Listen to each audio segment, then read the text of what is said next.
বিসমিল্লাহির রহমানির রহিম। আমি ডাক্তার মোস্তাক আহমেদ কাজল আপনাদের সাথে যুক্ত হয়েছি আমার ফেসবুক পেজ লিভার রোগ এবং জিজ্ঞাসার পক্ষ থেকে। আজকে আমার টপিক হচ্ছে দীর্ঘমেয়াদী পেটের ব্যথা বা পেটের পীড়া।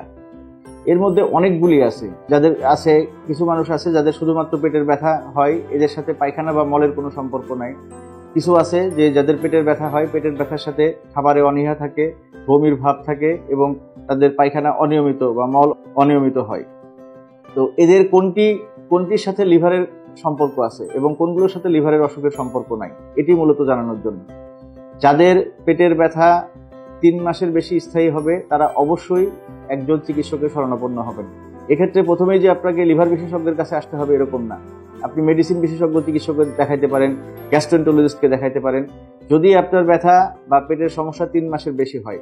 এখন আমাদের কাছে সবচেয়ে বেশি পেটের সমস্যা নিয়ে যেগুলি আসে সেটি হচ্ছে পেট ব্যথা, পেট ফুলে থাকা, খাওয়ার পরে পেটে অস্বস্তি হওয়া, অল্প খেলেই পেট ভরে যাওয়া এবং খাওয়ার পরপরই বাথরুমে যাওয়ার একটি প্রবণতা। অনেকেরই দেখা যায় যে বাথরুমের সাথে বিজল জাতীয় পদার্থ বা মিউকাস যায়। তো এইগুলি কেন হয়? এই ডিসপেপসিয়া নামে এক ধরনের অসুখ আমরা বলে থাকি যে এই খাবারের পরে ব্যথা হয়, খাবার গ্রহণের আগে পরে পেটে মোচড় দিয়ে ব্যথা হয়। তো এগুলির সাথে লিভারের সম্পর্ক খুবই কম, লিভারের অসুখের সম্পর্ক খুবই কম। তারপরেও যেহেতু পেটের সমস্যার কারণে আমাদের কাছে আসে, এই জন্য লিভারের অসুখের সাথে এটি অনেকেই মনে করেন যে লিভারের অসুখের সাথে সম্পর্ক আছে কোন ক্ষেত্রে? যাদের এই পেটে ব্যথার সাথে ফ্যাটি লিভার থাকবে, রক্তে চর্বির পরিমাণ বেশি থাকবে, তাদের ক্ষেত্রে লিভারের সম্পর্ক আছে। এবং যাদের বি ভাইরাস, সি ভাইরাস এবং এই ভাইরাস ছাড়াও hepatitis B virus, C virus ছাড়াও কারো যদি লিভারে সিরোসিস, অন্য কোনো কারণে লিভারে সিরোসিস হয়ে থাকে, সেই ক্ষেত্রে পেট ব্যথা হতে পারে। এছাড়া পেট ব্যথার যে আমাদের যে খাদ্যনালীর যে অংশ, একটিকে আমরা ক্ষুদ্রান্ত বলি, একটিকে বৃহদান্ত বলি।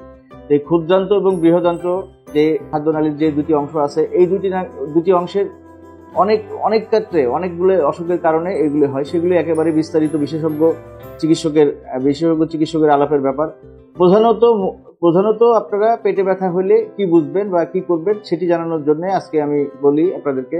পেটের ব্যথা হলেই প্রথমেই আপনি বিশেষজ্ঞ চিকিৎসক খোঁজার দরকার নাই, একজন মেডিসিন বিশেষজ্ঞ চিকিৎসকের পরামর্শ নিতে পারেন, একজন গ্যাস্ট্রোএন্টারোলজিস্টের পরামর্শ নিতে পারেন।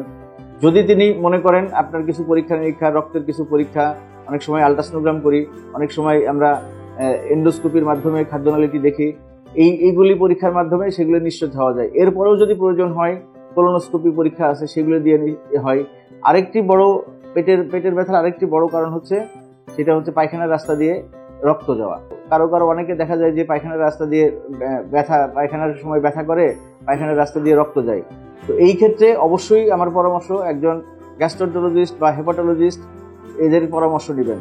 পরামর্শ নিয়ে যদি পরীক্ষা নিরীক্ষার প্রয়োজন হয় তাহলে পরীক্ষা নিরীক্ষা করাবেন।